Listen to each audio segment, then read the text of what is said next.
celular, computador, tablet, smartwatch, de alguma maneira você está conectado aí, né? Em tempos tão ligados, será que a gente tem alguma alternativa para desacelerar, desconectar?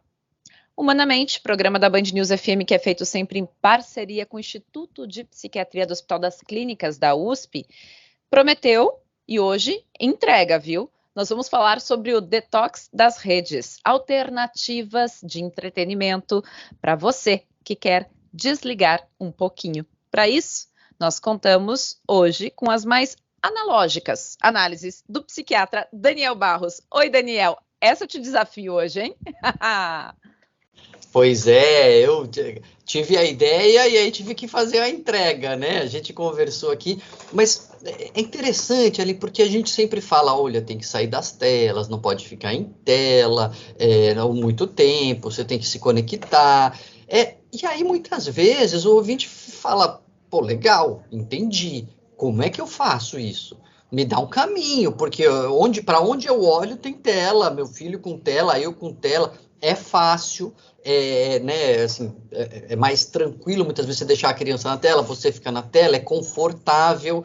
Como é que eu posso fugir dessas armadilhas? E aí a gente foi arregaçar as mangas e buscar alternativas para realmente oferecer para os ouvintes formas de desarmar essas armadilhas digitais que estão no nosso caminho.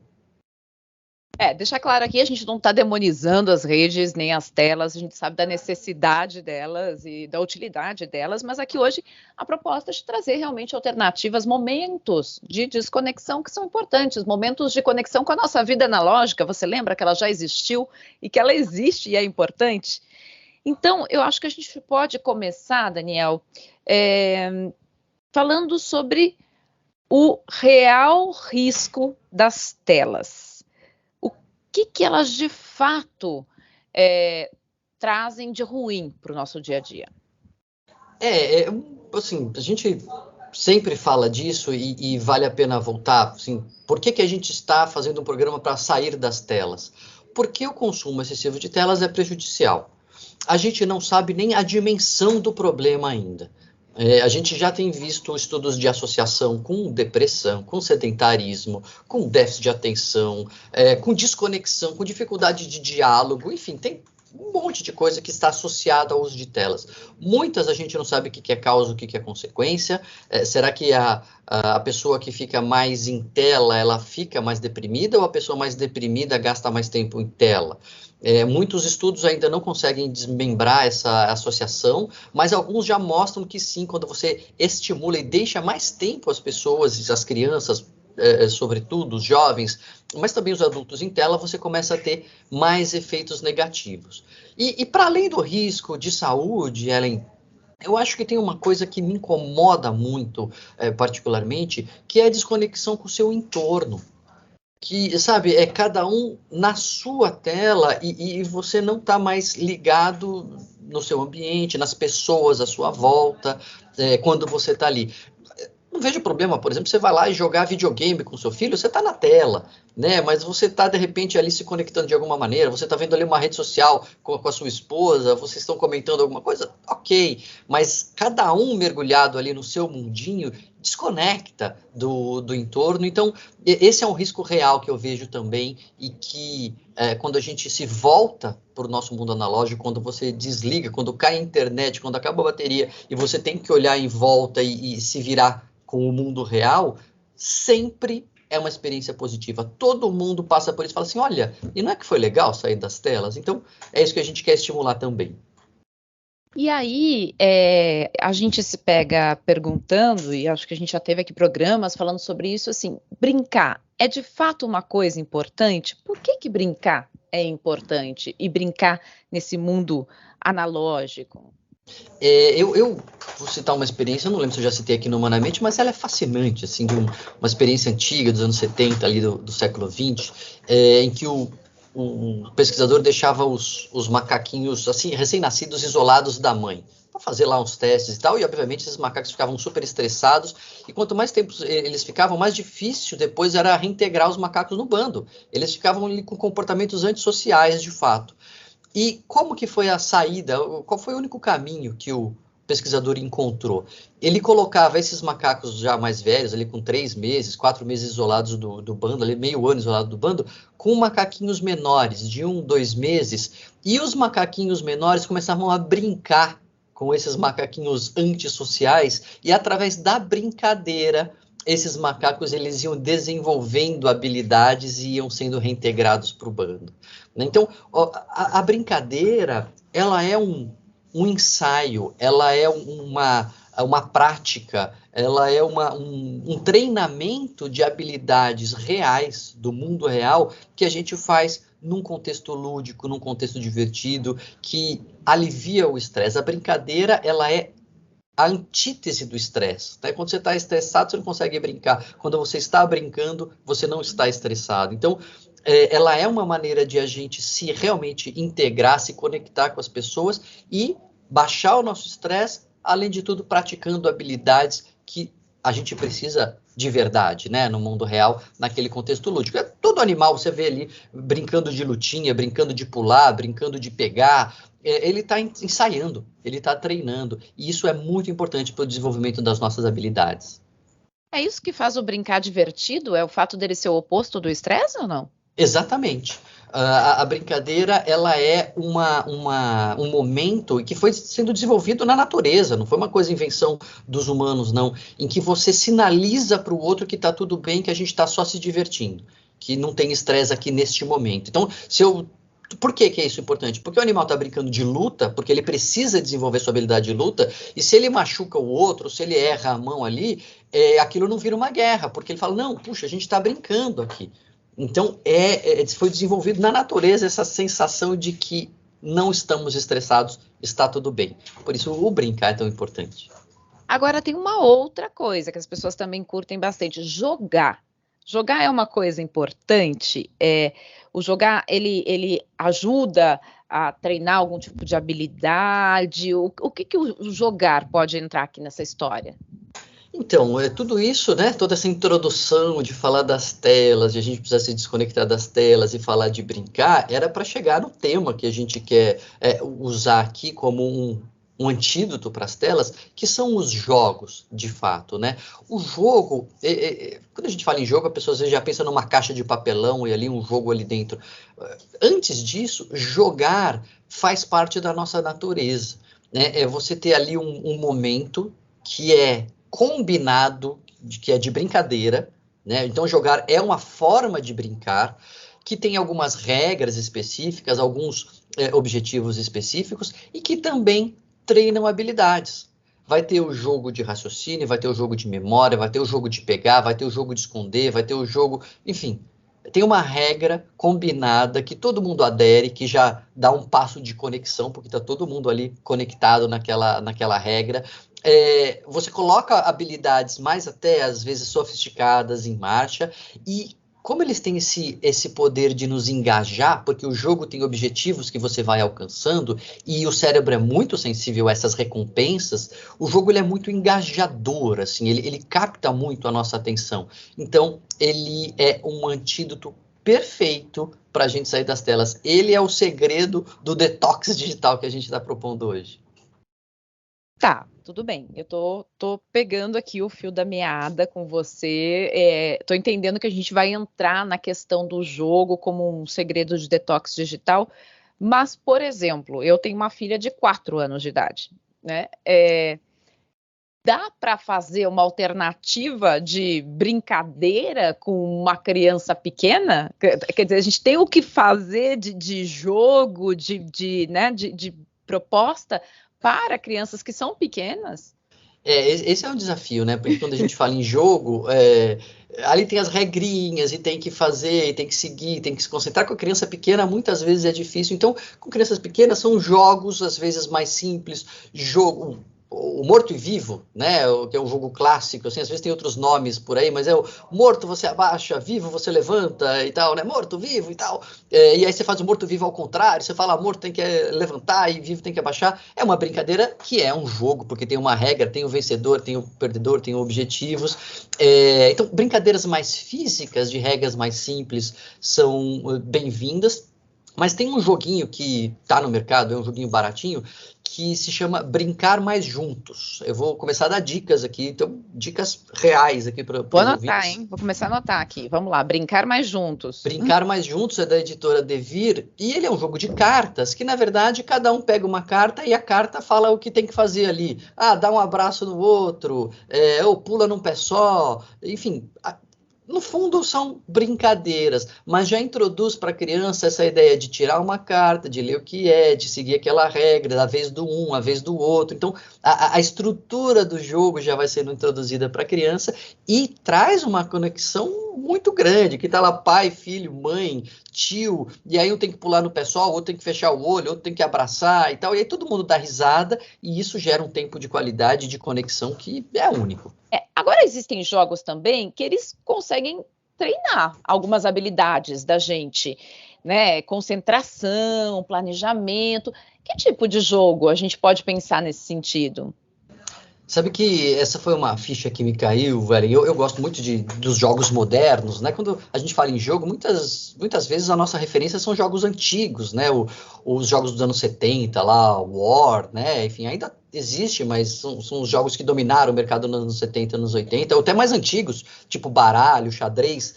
Mas tem jogos modernos, assim, é uma indústria que se modernizou como todas as indústrias do entretenimento, e tem um cenário muito rico, né? E me caiu a ficha, conversando uma vez numa outra entrevista, de que cada jogo, de alguma maneira, é uma brincadeira que treina uma habilidade. No primeiro bloco a gente falava, né, que tem o bichinho que brinca de caçar. No fundo ele está treinando uma habilidade num contexto lúdico que ele vai precisar ali para frente. Os jogos, eles fazem isso com a gente, eles pegam habilidades que nós temos e transformam ali numa brincadeira. Então, um jogo de memória, por exemplo, jogo simples, todo mundo sabe jogar, você tem qualquer papelaria, né? Então, às vezes nem precisa de nem comprar, você imprime em casa. É um jogo que brinca com a capacidade de concentração e de memória, né? E aí, com isso, com o florescimento da indústria de jogos, hoje a gente está, de verdade, assim, numa era de ouro dos jogos modernos, a gente tem jogos que são capazes de estimular e desenvolver diversas habilidades. E veja, não são jogos educativos, não é disso que eu estou falando de jogo para a gente se divertir. Porque essa é uma outra preocupação que eu tive pensando nessa pauta aqui, né, Ellen? A gente está falando de uma maneira de ser mais legal, tanto para os pais quanto para os filhos, seja que idade forem, seja qual composição familiar for, seja mais legal você sair do celular e se engajar com as pessoas. Então não pode ser um jogo só legal para criança. O pai também tem que achar interessante, né? Então, mas hoje a gente tem, e sobretudo para crianças maiores, no primeiro bloco a gente falou de crianças menores, mas conforme a idade vai aumentando, a gente vai tendo coisas mais sofisticadas. Ah, pois é. E aí, quando a gente vai falando de crianças maiores, porque antes eu tinha falado de crianças ali, né? Eu falei, minha filha tem 4 anos, menorzinhos, mas então vamos falar das crianças maiores, né? Aliás, crianças que começam a ter ali muitos impulsos, que começam ali a ficar já um pouco, umas são mais agressivas, outras menos. Dá para trabalhar isso também? Olha, tem um jogo que é divertidíssimo, que eu vou também dar a dica aqui, jogo baratinho, super acessível, que chama Taco, Gato, Cabra, Queijo, Pizza. Esse é o nome do jogo, da Paper Games, um jogo de carta, uma caixinha pequena. Aliás, tem vários, né? Eles têm várias edições desse jogo. E não sei se você conhece, se o ouvinte conhece, o jogo do tapão que a gente jogava com baralho, que você vai pegando um baralho e vai falando ais, 2, 3 e vai abrindo a carta. Quando você fala, por exemplo, 5 e abre um 5, todo mundo tem que bater, quem bater por último leva o bolo, né? O tapão ou outros nomes também tem por aí. Você vai cantando as cartas do baralho, se quando a carta que você canta é a carta que você abriu, você tem que bater e quem bater por último leva tudo.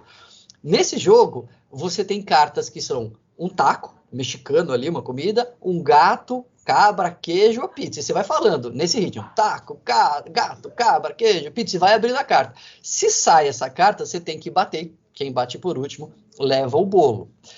Só que no meio tem ali outros bichos, tem de repente o leão marinho, aí você tem que bater palma e bater. Ele não tá no canto, ele não tá no taco, gato, cabra, queijo e pizza, mas do nada surge o leão marinho, você tem que bater palma e bater, enfim. Você começa a ter que prestar atenção, controlar o impulso, porque às vezes você vê a pizza, você acha que é o queijo, você quer bater, você tem que segurar o tapo ali. Então tem concentração, tem ritmo e tem controle de impulso e muita diversão. É um jogo engraçadíssimo. Em casa, por exemplo, minha esposa odeia. Ela fala, não me chamem para jogar, porque ela sempre se perde ali e as crianças dão de lavada na gente, né? Certeza que você vai se perder nisso. Mas você vê, tem ali uma habilidade sendo trabalhada, mas a gente não está preocupado necessariamente com trabalhar a habilidade. Isso é um efeito colateral.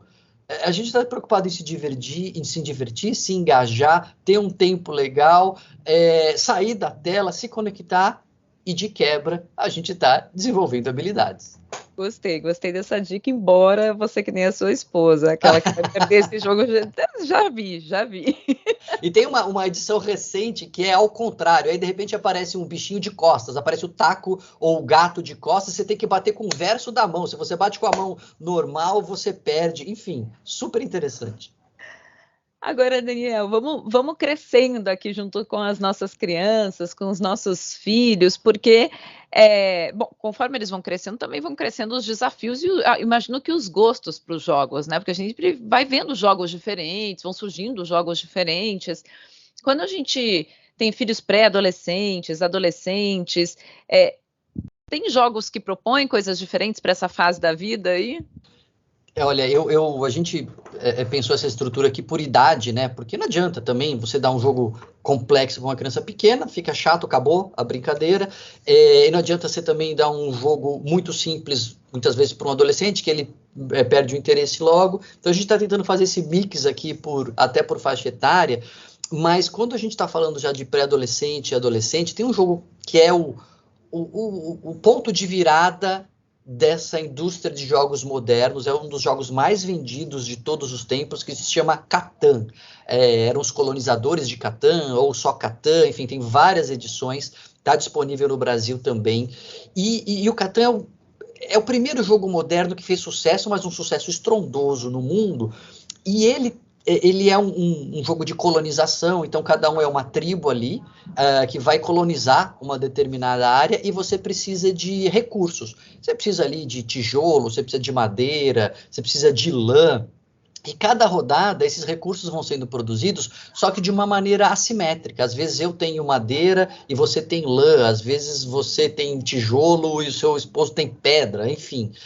E aí a gente precisa planejar conforme, assim, prever de alguma maneira como é que esses recursos vão ser distribuídos, e a gente precisa negociar, porque você está precisando de pedra e eu tenho tijolo, e a gente pode trocar, né? Eu preciso do seu tijolo, você precisa da minha pedra, e aí a gente negocia, você troca um por um, e aí se você troca, você está ajudando, de alguma maneira, a pessoa que precisa, mas ao mesmo tempo você também está sendo ajudado, porque você precisa, então você tem que ajudar, não muito, porque você quer ganhar o jogo, né? Mas se você não colaborar, você não vai ter os recursos que você precisa. Então, esse planejamento, essa negociação e até a frustração de você ter um negócio mal feito, não quero agora a sua pedra, fica aí com a sua pedra, eu vou me virar sozinho, e aí você precisa lidar com a frustração. É um jogo mais desafiador, mais estratégico, por isso que é mais legal assim, para o pré-adolescente tardio ou já o adolescente, mas os adultos mergulham nesse jogo, e ele é imersivo. Em que sentido? Dá a impressão que você está criando uma colônia mesmo ali, viu? Você mergulha nesse jogo, e ele é um clássico, então é um jogo que eu recomendo. Ele é um pouquinho mais caro, mas ele, assim, um investimento que ele tem uma rejogabilidade muito grande. Não é que você vai jogar uma vez e não joga nunca mais, né? Então é um investimento de longo prazo também. Agora vamos lá, né? Grandinho também gosta de jogar, né? Eu acredito que os pais estão ouvindo aqui, mas e aí, pra gente não sobra nada, não? eu selecionei por último para esse bloco aqui, Ellen, um jogo que ele é extremamente interessante dessa linha, porque é um jogo de carta e que parece muito truco. Então, truco aí, muita gente sabe como é que joga, né? Um jogo ali de vasas, que a gente chama, que cada um põe uma carta, a carta mais alta ganha a vaza. Então, ganhou ali aquele ponto, né? E aí começa outra vaza, outra mão. Cada um põe uma carta, a carta mais alta ganha. Só que tem um jogo, que é um jogo até antigo, mas fez muito sucesso no exterior e agora está sendo relançado e chegou no Brasil, que se chama Wizard. é um jogo de cartas da Paper Games também, chama Wizard, que é essa ideia de um jogo de vaza. Então, você tem ali uma mão e cada um vai ganhar, quer dizer, alguém vai ganhar a mão, só que na primeira rodada você tem uma carta. E você olhando a sua carta, pensando no que os outros podem ter, conhecendo o baralho, você tem que prever se você vai ganhar ou se você vai perder. Depois você tem 2 cartas, você tem 3 cartas, e a mão vai aumentando. E você faz ponto não só por ganhar a mão, mas por, analisando a sua mão, prever quantas mãos você vai conseguir ganhar com aquelas suas cartas. E é isso que faz mais ponto, essa capacidade de prever, calcular o risco, eventualmente perder de propósito por uma carta mais baixa, porque você previu que ia ganhar 4 mãos e você já ganhou 3, então você precisa perder algumas. Ou seja, você precisa prestar mais atenção, mais sofisticado, mais calculado, mas com esse apelo meio de truco, super engajador, assim, super, sabe, envolvente para adultos e jovens, enfim, é um desafio extra, né, que se coloca. Então, tem mais essa habilidade, previsão, cálculo de risco e tomada de decisão. Ô, Daniel, tem uma palavra que a gente ouve falar sempre, mas eu quero saber do que ela se trata de fato. Gamificação. O que é isso? Então, é mais uma prova de que os jogos têm esse poder de de ganchar o nosso cérebro, né? A gamificação é uma estratégia, um conjunto de estratégias que vem sendo desenvolvido demais nas últimas décadas, principalmente, que é você usar essa lógica de pontuar, premiar, de acordo com comportamentos previsíveis e recorrentes ali que você vai se engajando, para justamente levar a gente a fazer mais daquele comportamento. Então, vou dar um exemplo, o programa de pontos do cartão de crédito. O que significa isso? Significa que quando você vai juntando, quanto mais você gasta o cartão, mais pontos você ganha, e quando você ganha ponto, você consegue trocar por um prêmio e tudo mais. É a lógica de jogo aplicada por uma empresa que quer ganhar mais dinheiro fazendo você usar mais cartão de crédito. Mas isso pode ser usado a nosso favor, né? Ou contar pontos na dieta. Tem dietas dos pontos. Então você vê ali quantos pontos cada alimento tem, quantos pontos você pode fazer, e aí, enfim, você também maneja isso. Os aplicativos, tem um amigo que ganhou uma medalha no aplicativo porque correu não sei quantos quilômetros. Não significa nada, é uma foto de uma medalha, mas o cérebro fala assim, olha, cumpri o objetivo, fui recompensado, agora eu vou para a próxima fase, né? Um monte de gente da minha família está estudando língua no aplicativo, né? Tem aplicativos que estudam idiomas, e aí, você completou a sua ofensiva, e você ganhou uma medalha, e você está na frente de não sei quantas pessoas, tudo isso engajando a pessoa ali na tarefa de aprender um idioma. Ou seja, você vê como essa estrutura de pontuar e recompensar tem um apelo para o nosso cérebro. Né? É só um exemplo a mais de como isso tem força para nos tirar da tela. Se a gente usar a nosso favor, a gente pode realmente criar esses momentos de conexão.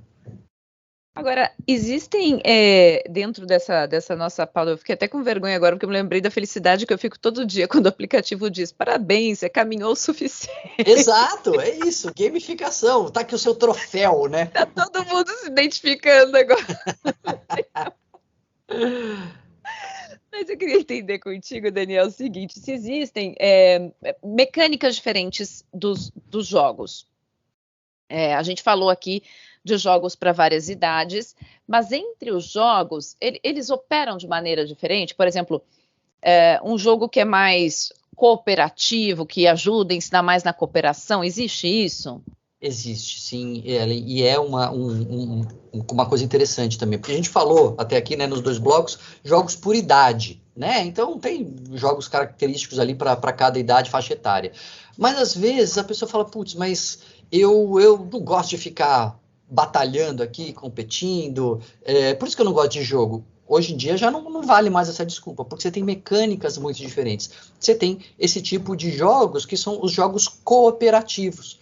Então, nesse tipo de jogo, todo mundo está no mesmo time para fazer um determinado objetivo. Então, ou todo mundo ganha, ou o time foi derrotado. Tem um que assim, conheci recentemente, não é tão novo, mas ele é muito, muito legal, que chama A Ilha Proibida. Então você monta ali com as cartas uma ilha mesmo, que você tem que coletar determinados troféus, só que a cada rodada a ilha vai sendo afundada, a ilha vai sendo invadida por água, e se a ilha afundar, você perde, você não, o time todo perde o jogo. Então, na sua vez, você quer recolher um troféu, muitas vezes, mas você não pode recolher o troféu porque você tem que ajudar a drenar determinado lugar da ilha, porque senão o time todo vai perder. Então, você tem que abrir mão do seu objetivo ali. Mas eu queria pegar aquele troféu. Bom, o time todo quer pegar esse troféu, mas se você não drenar esse espaço da ilha agora, ninguém vai pegar troféu nenhum. Então você abre mão ali de alguma coisa em prol do grupo. Você tem que recolher umas cartas, né? Você tem que ter 4 cartas para poder dizer que recolheu o troféu. Às vezes você tem uma carta, mas o outro jogador já tem 3. Então, na sua vez, você não vai fazer nada. Você não vai andar, você só vai chegar até o seu colega e entregar abrir mão da sua carta e entregar para ele, porque aí ele faz o set e na vez dele ele vai recolher esse troféu. Então, existem vários jogos cooperativos. Esse A Ilha Proibida é um dos que eu conheço que eu acho bem interessante, é dinâmico, é rápido e aflitivo, porque a ilha vai afundando, mas que mostra uma mecânica diferente. Né? Tem jogos hoje em dia com vários tipos de mecânica que você pode escolher. Falar, putz, mas eu gosto mais de jogo de parar e pensar, estratégia. Tem. Ah, não, eu gosto mais de jogo festivo, eu gosto daquele jogo que é bagunça para todo lado. Tem também. Então, tem vários exemplos que a gente pode dar, mas que tem aquela história. Se você não gosta de jogo, é porque você não encontrou aquele que fala com você, sabe? Gostei disso. Esse de cooperação eu nunca tinha pensado, porque sempre me incomodou, por exemplo, o aspecto da competição dos jogos. Aquilo eu acho meio, sempre me incomodou muito. Agora você trouxe um aspecto que eu achei interessante. Pô, dá para cooperar num jogo. Então, realmente, parece algo bastante... Agora, por exemplo, quem gosta muito de investigar, porque tem jogos que falam de investigação, tem alternativa? Você tem alternativa para essas pessoas? Tem sim. Tem um jogo muito, muito legal. E aí ele é meio cooperativo, assim, que chama Last Message, né? A última mensagem da Ludens Spirit. Porque tem um assassino ali, um criminoso no grupo, e os outros ali vão querer ajudar a encontrar, denunciar quem que é o criminoso. Então, é uma cena ali toda bagunçada, do tipo Onde Está o Wally, assim, sabe, com muita gente, e uma pessoa secretamente diz quem é o criminoso.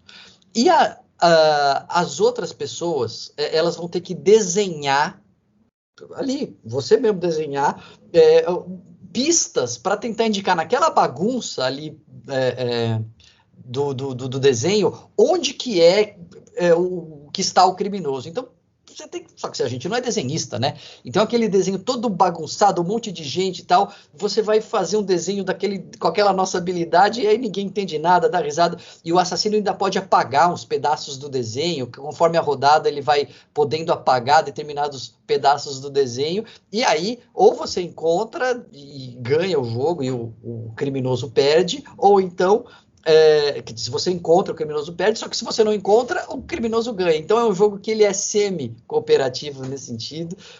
Tem essa coisa de desenhar, né, que é bastante divertida também, e é uma investigação, dedução, deve ser aqui, deve ser ali, tem uma coisa meio policial que é interessante. E tem um jogo também, ali que eu lembrei aqui enquanto a gente falava, que se chama Rectoverso. Esse é um jogo novo, ele não é tão novo, mas ele está sendo relançado, que ele pode ser cooperativo ou competitivo, e ele usa uma habilidade que é a habilidade visomotora, ou visoespacial também. Você tem bloquinhos ali que você empilha, bloquinhos coloridos de determinada forma, só que você recebe uma carta que você só vê um lado daquela pilha, daquela estrutura. Imagina que você criou uma estrutura tridimensional, mas você só está vendo um lado daquela estrutura e o seu colega está vendo outro lado daquela estrutura.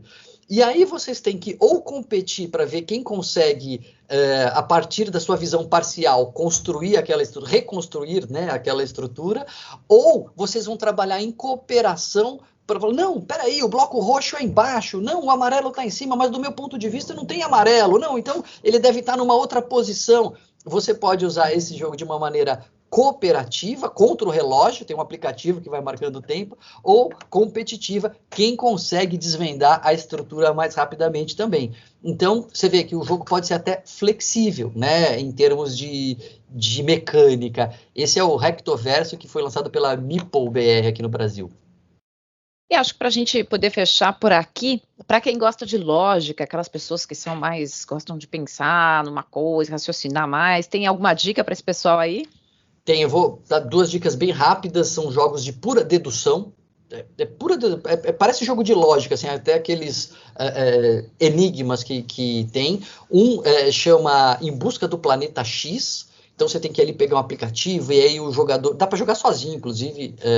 Tem o modo solo. Você abre o céu ali na sua frente, um tabuleiro muito bonito, e aí você tem que encontrar onde está o planeta X. E no meio de asteroides, cometas, meteoros, você vai pegando dicas do tipo, olha, o planeta X ele está oposto a um asteroide. Pô, essa é uma dica que você já vai anotando na sua planilha ali. Olha, o planeta X ele não está ao lado de um cometa. E aí você vai anotando. E de repente você coloca ali, tem alguns momentos, tem congressos de astronomia, e aí você coloca as suas hipóteses, e a hipótese é testada, e aí todo mundo vai saber se a sua hipótese estava certa ou não, o que é mais uma dica para você deduzir onde está o planeta X. Não é um jogo difícil, é um jogo ali moderado, mas é muito legal, e tem um menorzinho também, chamado Break the Code, quebre o código, uma caixinha pequena, e esse é de um contra o outro, pode ser 2 ou 3 ou 4 jogadores, cada um vai ter um código numérico e mais ou menos a mesma lógica. Você pergunta para o outro jogador, quantos números pares você tem? Aí você anota. Qual é a soma dos seus números? Aí você anota. Aí você vai falando o seu também. E aí, a partir dessas dicas, você tem que deduzir qual é o código do outro. Quem deduzir primeiro ganha o jogo, né? Então, esse é o Break the Code, que foi lançado pela Devir. Um jogo menorzinho, mais baratinho, mais rápido também. 15 minutos você faz uma partida. Isso é para quem gosta de lógica. Bastante opção aqui de mecânicas diferentes e temas diferentes, né, Ellen? Quer dizer, o ouvinte que ficar na tela é porque não quis procurar um jogo que lhe agradasse, né? Verdade, ó, você ouvinte, desconecta aí, pode ouvir humanamente, mas é a única conexão. Vai aproveitar, dar uma curtida com a família, ter um tempo de qualidade, curtir um pouco a vida analógica. A gente está aqui também para dar essas dicas para você. Daniel, obrigada mais uma vez por esse bate-papo. É sempre um prazer e, assim, o que a gente puder fazer para dar um tempinho das telas e nos conectarmos com as pessoas que estão à nossa volta, Ellen, esse é o sentido da vida, é a gente se conectar com as pessoas que estão à nossa volta. Então, o que a gente puder fazer neste sentido, a gente já falou quantas vezes que isso traz bem-estar, qualidade de vida, felicidade, melhora a longevidade, combate à depressão. Então, é isso, né? A gente está treinando habilidades, a gente está se divertindo e a gente está contribuindo para a nossa saúde emocional no final das contas. É isso. E semana que vem a gente tem um novo encontro. Até lá!